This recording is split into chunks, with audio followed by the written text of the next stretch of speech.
Ashley Rooney. I'm here with Reverend Helen Cohen, who knew Dan for many, many years as a member of her church and probably is a good friend, given all the stories I've heard about Dan. So, Helen, tell me about your relationship with Dan and how he was in the church and all the rest of it. Well, I could go on for hours, of course, but I try not to. I met him when I started being minister in 1980. He had lived in Lexington, and the family had attended First Parish for many years before he went to Washington. And then he came back and was the founding director of the JFK Library, settled in Lexington again. And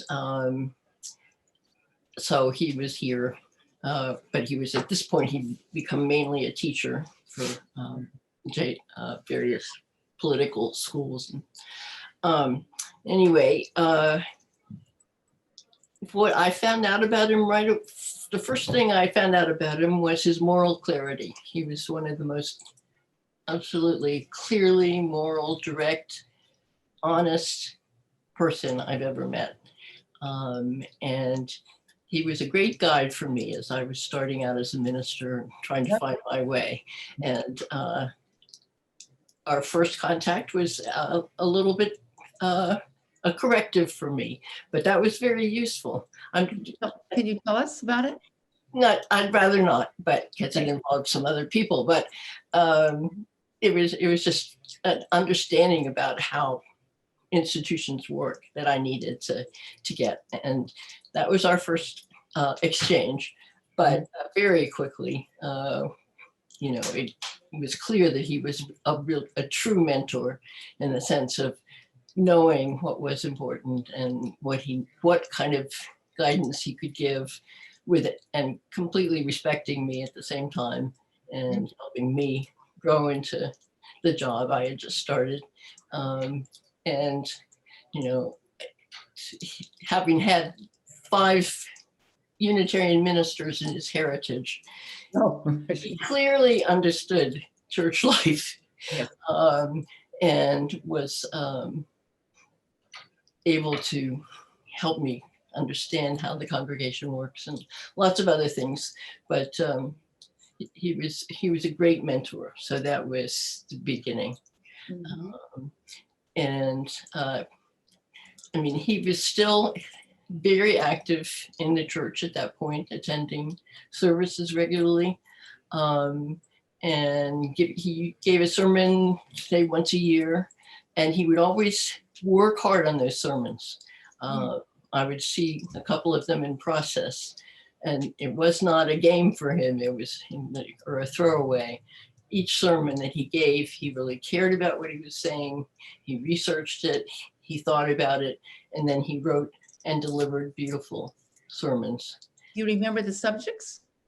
Not very specifically at the moment, but they had to do with morality, politics, looking at the world. Sometimes they had to do with more personal, what it's like to get older. I think there is probably something when it was along those lines.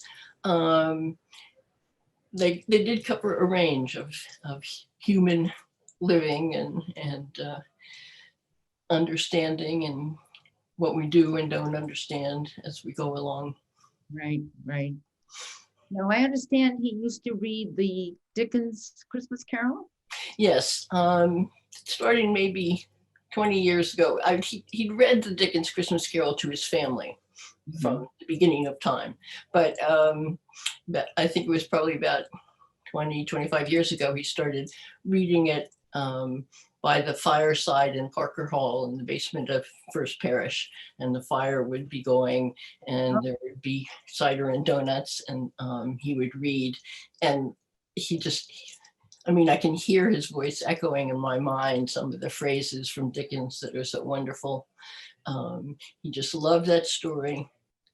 I think, it was his appreciation of the possibility of redemption, which of course is what's at the heart of the Christmas Carol, and how, we can be so mistaken about things. And then if we get to see things in the fullness of their existence, not just what we see through our own narrow vision, we can be saved.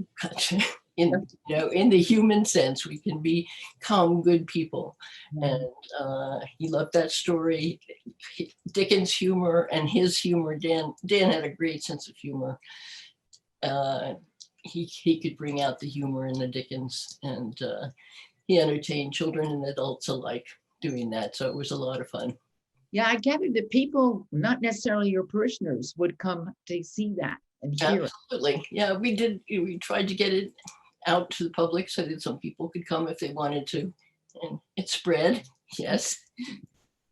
Now, did you, Dan, we just had somebody talk about Dan's love for good food and lunches and so forth. How did you get involved in all that? Oh, to some extent, in a variety of ways. He of course loved Lex and Chris Bateman at Lex, the chef, and went there to eat a great deal. We went, my husband, Don, and I went there with him several times. And then actually he was involved in when we had a 325th celebration of the history of the church. He arranged as one of the events during that time to have Chris cater the lunch for the church members. And, it was just such fun. And Chris did a wonderful job of researching what people ate at that time. And we had this wonderful meal. It was a lot of fun. And Chris had a relationship with Dan that Dan had with a lot of friends.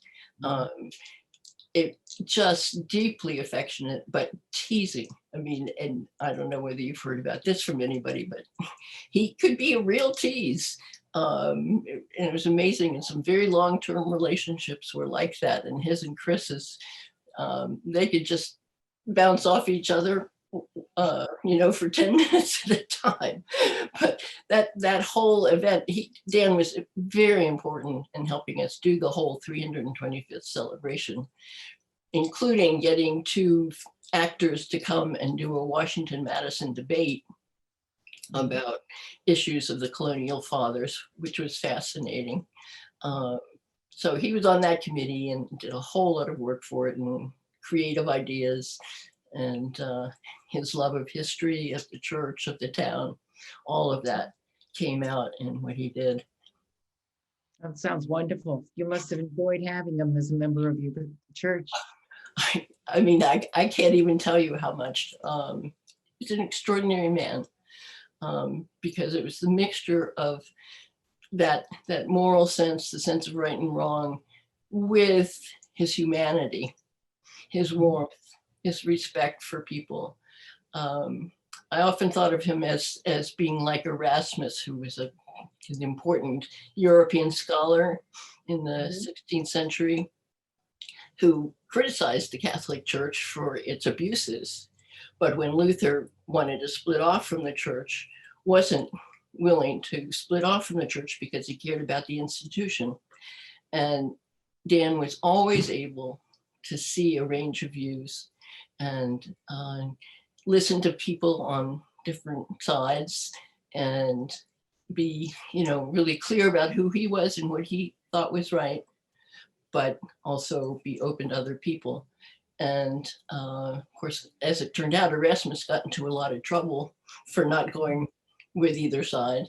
And sometimes people wanted Dan to be, more aggressive about the things he believed in and cared for, but he cared about people too. And it was that mixture of humanity and moral clarity that was unique in him, in my experience. I mean, I know a lot of other people who have some of all of those, but yeah, right. he really stood out. Was he able to bring people to a solution, or did they come to the solution on their own through his questioning? I think he did it through questioning, but he would always be clear about his own position. And it wasn't that he, sort of sat back and other people made the decisions. I mean, he was clear, and eventually a lot of people in the room, wherever it was, would understand what he was saying and want to be with him and agree with him, because of the way he handled things, that he would listen to them as well. He wasn't going to force his opinions on people at all. So, okay. So he would help to, through the Socratic questioning, help to bring people to a point where the solution. Yes, I think that's a shorthand way to say what was, always a difficult process or a challenging process. But yes, yes is difficult often. Right, as we know. It's like a simple book, and all of us. This was true with his role in town politics too. I mean, as a selectman, that there were people who felt strongly on two sides of some of the issues that they dealt with at the time. And he had a clear vision for what he thought, but he wasn't going to, even though there were some he basically agreed with, he wouldn't necessarily go their way because they went that way. He would make sure that the decisions involved everybody, and did his best to reconcile people. Were you the minister when he was a selectman? Yes. So were you around with the sitting on the green during Vietnam and all that? Oh, no, that was, I came in 1980, and that was back in the Vietnam War era. Okay. Because, I mean, that had to be a really hard time for this town. Oh, absolutely. Right. But I haven't run into anybody who was actually around at that time who could talk about it. No. Well, there are some people, I can give you some names if you want sometime, that, could tell you more about it. We're beginning to reach a conclusion in all this, because we've interviewed many people now. Is there anything else you would like to tell me about Dan? He loved his family very dearly, and they loved him dearly in return. So his death was really tough. He took wonderful care of his mother in her later years. So the caring went through all the generations. He was very proud of his family and their children.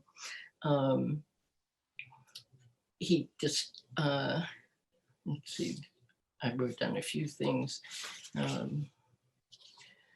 He just was a very intelligent, insightful, creative person with incredible human skills.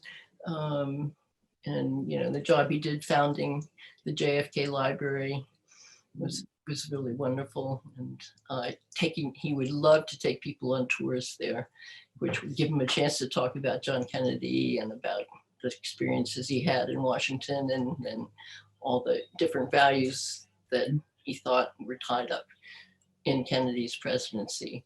So that was a wonderful experience. And I also thought about the way he dealt with aging, because he was still teaching courses at 95, Right. Going off to, I think, South Carolina. I mean, his stamina and his engagement was extraordinary. But he told me once about, and you could see that he was annoyed when he started having some, difficulties with walking or whatever. But he told about his brother-in-law named Ranger, who had a stroke and was having difficulties. And Dan asked him something about, well, how are you handling things and so forth? And Dan said, brave on. Oh. And that clearly meant a lot to Dan, that you brave on whatever comes up. You just keep on doing what you know you should be doing. And that's who he was. Set an incredible example for the rest of us. That's a wonderful conclusion.